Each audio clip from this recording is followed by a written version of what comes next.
Assalomu alaykum barchaga. Men bu videoni tezkor vakillarga eslatma tariqasida va oddiy fuqarolarga ma'lumot tariqasida taqdim qilmoqchiman. Qanchadan qancha fuqarolar sudlanib, oqlanib ham chiqqanlar bo'ldi. Ammo bironta tezkor xodim, tergovchi yoki sudyaning bu bilan bog'liq holatlar uchun javob berganliklarini ko'rmagansiz va eshitmagansiz.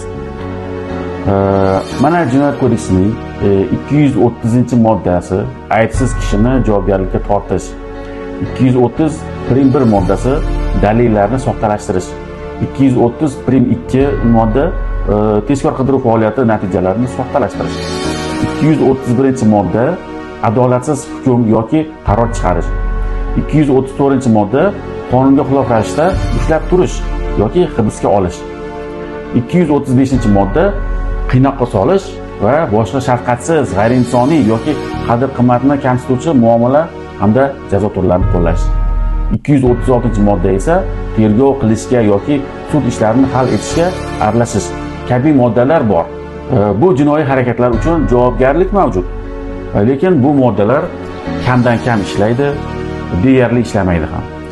Birorta idoradan gumonlanuvchining o'ligi chiqsagina javobgarlikka tortiladilar, unda ham qutulib qolmasa.